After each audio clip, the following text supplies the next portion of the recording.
Hi friends, ಎಲ್ಲರಿಗೂ ನಮಸ್ಕಾರ. ನಾನು ಇವತ್ತೊಂದು ರಸಮ್ನ ಮಾಡಿ ತೋರಿಸ್ತಾ ಇದ್ದೀನಿ. ಯಾವಾಗಲೂ ಬೇಳೆ ರಸಮ್ ಮಾಡ್ತಾನೆ ಇರ್ತೀವಿ ಮತ್ತು ಟೊಮೊಟೊ ರಸಮ್ಮು, ಮೆಣಸು ರಸಮ್ಮು ಅಂತ ಮಾಡ್ತಾನೆ ಇರ್ತೀವಿ. ಒಂದು ಸಲ ಈ ಬೀಟ್ರೋಟ್ ರಸಮ್ನ ಮಾಡಿದ್ರೆ ತುಂಬ ಟೇಸ್ಟಿಯಾಗಿರುತ್ತೆ. ಒಂದು ಸಲ ಟ್ರೈ ಮಾಡಿ, ಚೆನ್ನಾಗಿರುತ್ತೆ.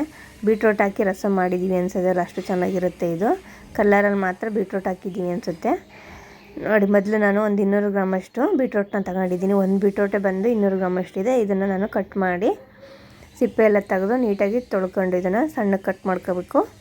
ನೀವು ಬೇಕಾದ್ರೆ 4 ಭಾಗ ಬೇಕಾದರೂ ಮಾಡಿ ಹಾಕ್ಬೋದು. ನಾನು ಸಣ್ಣ ಕಟ್ ಮಾಡ್ಕೊತಿದ್ದೀನಿ. ಮತ್ತು ಮಿಕ್ಸಿಗೆ ಹಾಕಿ ರುಬ್ತೀವಲ್ಲ, ಅದಕ್ಕೆ ನೀವು ದೊಡ್ಡದಾಗಿ ಕಟ್ ಮಾಡಿ ಹಾಕಿದ್ರೂ ಏನೂ ಆಗೋಲ್ಲ. ನೋಡಿ, ಇವಾಗ ಇದನ್ನು ನಾನು ಸಣ್ಣಗೆ ಕಟ್ ಮಾಡ್ತಾಯಿದ್ದೀನಿ. ಇದ್ರ ಜೊತೆಗೆ ನಾನು ಒಂದು 3 ಟೊಮೊಟೊನ ಹಾಕ್ತಾಯಿದ್ದೀನಿ. ಟೊಮೊಟೊನ ಅಷ್ಟೇ ಕಟ್ ಮಾಡಿ ನೋಡಿ ಹಾಕ್ತಿದ್ದೀನಿ, ಯಾಕಂದರೆ ಹುಳ ಇರ್ತವೆ ಟೊಮೊಟೊಲ್ಲಿ ಅಂತ. ಕಟ್ ಮಾಡಿ ನೋಡಿ ಇದಕ್ಕೆ ಸ್ವಲ್ಪ ನೀರು ಹಾಕಿ ಬೇಯಿಸ್ಕೊತಾ ಇದ್ದೀನಿ ನಾನು. ಇದು ಬೇಯೋ ತನಕ ನಾವು ಮಸಾಲೆನ ರೆಡಿ ಮಾಡ್ಕೊಳ್ಳೋಣ. ಒಂದು ಮಿಕ್ಸಿಗೆ ಸ್ವಲ್ಪ ಬೆಳ್ಳುಳ್ಳಿ ಮತ್ತು ಸ್ವಲ್ಪ ಜೀರಿಗೆ, ಸ್ವಲ್ಪ ಮೆಣಸು ಮತ್ತು 2 ಹಸಿಮೆಣ್ಸಿಕಾಯಿನ ಹಾಕಿ ತರಿಯಾಗಿ ರುಬ್ಕೋಬೇಕು. ಜಸ್ಟ್ ಒಂದು ರೌಂಡ್ ತಿರುಗಿಸಿದ್ರೆ ಸಾಕು. ಕಲ್ಲಿದ್ರೆ ಕಲ್ಲಲ್ಲೂ ಕುಟ್ಕೋಬೋದು. ನನ್ನ ಹತ್ರ ಕಲ್ಲಿಲ್ಲ ಅಂತ ಮಿಕ್ಸಿಗೆ ಹಾಕಿದೆ. ನೆಕ್ಸ್ಟು ಒಂದು ಪಾತ್ರೆಗೆ ಬಿಸಿನೀರು ಹಾಕಿ, ಆ ಬಿಸಿನೀರಿಗೆ ನಾನು ಹುಣಸೆಹಣ್ಣು ನೆನೆಸ್ತಾ ಇದ್ದೀನಿ. ಬಿಸಿನೀರಲ್ಲಿ ಹುಣಸೆಹಣ್ಣು ನೆನೆಸಿದ್ರೆ ಬೇಗ ರಸ ಬಿಡುತ್ತೆ, ಬೇಗ ಉನಿತಿದೆ ಅಂತ. ನೆಕ್ಸ್ಟ್ ನೋಡಿ, ಇದೆಲ್ಲ ಬೆಂದಿದೆ. ಇವಾಗ ಇದನ್ನು ನಾನು ಆರಕ್ಕೆ ಇಟ್ಕೊತೀನಿ. ಆರಾದ್ಮೇಲೆ ಇದನ್ನ ರುಬ್ಬಿ ಎತ್ತಿಟ್ಕೊತೀನಿ. ನೆಕ್ಸ್ಟ್ ಒಂದು ಬಾಣಲೆಗೆ ಸ್ವಲ್ಪ ಎಣ್ಣೆ ಹಾಕಿ, ಎಣ್ಣೆ ಕಾದ್ಮೇಲೆ ಸಾಸಿವೆ ಹಾಕ್ತಾಯಿದ್ದೀನಿ. ಸಾಸಿವೆ ಸಿಡಿದ್ಮೇಲೆ ಒಣಮೆಣ್ಸಿಕಾಯಿ ಮತ್ತು ಕರ್ಬೇವಿನ ಸೊಪ್ಪು ಹಾಕಿ ಚೆನ್ನಾಗಿ ಫ್ರೈ ಮಾಡಿ, ಇದಕ್ಕೆ ನಾನು ತರಿಯಾಗಿ ರುಬ್ಬಿಟ್ಕೊಂಡಿರೋಂಥ ಬೆಳ್ಳುಳ್ಳಿನ ಹಾಕಿ ಫ್ರೈ ಮಾಡಬೇಕು. ಇದಕ್ಕೆ ಇವಾಗ ಸ್ವಲ್ಪ ಹಿಂಗು ಹಾಕಿ ಫ್ರೈ ಮಾಡ್ತಾಯಿದ್ದೀನಿ. ಇದೆಲ್ಲ ಚೆನ್ನಾಗಿ ಫ್ರೈ ಆದಮೇಲೆ ಇದಕ್ಕೆ ನಾನು ಹುಣಸೆ ರಸ ತೆಗೆದಿಟ್ಕೊಂಡಿದ್ದಲ್ವ, ಅದನ್ನು ಹಾಕಿ ಮಿಕ್ಸ್ ಮಾಡಬೇಕು.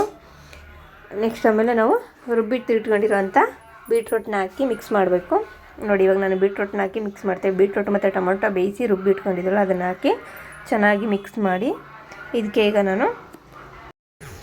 ಇವಾಗ ನಾನು ನೀರು ಹಾಕೋಬೇಕು. ನಾವು ಏನು ಬೇಯಿಸಿ ಇಟ್ಕೊಂಡಿದ್ದೆ ಬೀಟ್ರೋಟ್ನ, ಅದೇ ನೀರನ್ನ ಇದಕ್ಕೆ ಹಾಕ್ತಾಯಿದ್ದೀನಿ. ಇವಾಗ ಇದ್ರ ಜೊತೆಗೆ ಇನ್ನೊಂದು ಸ್ವಲ್ಪ ನೀರು ಹಾಕಿ, ಸ್ವಲ್ಪ ಉಪ್ಪು ಹಾಕಿ ಚೆನ್ನಾಗಿ ಮಿಕ್ಸ್ ಮಾಡ್ಕೋಬೇಕು. ಇದು ಮಿಕ್ಸ್ ಮಾಡ್ಕೊಂಡು ಒಂದು ಕುದಿ ಬರ್ಸ್ಕೋಬೇಕು. ಇದು ಕುದಿ ಬಂದಮೇಲೆ ಇದಕ್ಕೀಗ ನಾವು ರಸಮ್ ಪೌಡ್ರ್ ಹಾಕಬೇಕು. ನಾನು 1 ಟೇಬಲ್ ಸ್ಪೂನಷ್ಟು ರಸಮ್ ಪೌಡ್ರು, ಸ್ವಲ್ಪ ಕೊತ್ತಂಬರಿ ಸೊಪ್ಪು ಹಾಕಿ ಮಿಕ್ಸ್ ಮಾಡ್ತಾಯಿದ್ದೀನಿ.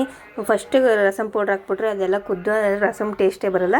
ಅದಕ್ಕೆ ಎಲ್ಲ ಕುದ್ದಾದ್ಮೇಲೆ ಇದಕ್ಕೆ ಪೌಡ್ರ್ ಹಾಕಿ ಮಿಕ್ಸ್ ಮಾಡಿ ಒಂದು 2 ನಿಮಿಷ ಕುದಿಸ್ಕೋಬೇಕು. ರೆಡಿ ಆಗುತ್ತೆ ಆಮೇಲೆ ರಸಮ್ಮು. ತುಂಬ ಚೆನ್ನಾಗಿರುತ್ತೆ. ಬೀಟ್ರೋಟ್ ಹಾಕಿ ರಸಮ್ ಮಾಡಿದ್ದೀವಿ ಅನ್ಸೋದಿಲ್ಲ, ಬಿಸಿ ಅನ್ನಕ್ಕೆಲ್ಲ ತುಂಬ ಟೇಸ್ಟಿಯಾಗಿರುತ್ತೆ. ಇಷ್ಟ ಆದರೆ ಪ್ಲೀಸ್ ಲೈಕ್ ಮಾಡಿ, ಶೇರ್ ಮಾಡಿ, ಕಮೆಂಟ್ಸ್ ಮಾಡಿ, ಪ್ಲೀಸ್ ಸಬ್ಸ್ಕ್ರೈಬ್ ಮಾಡಿ.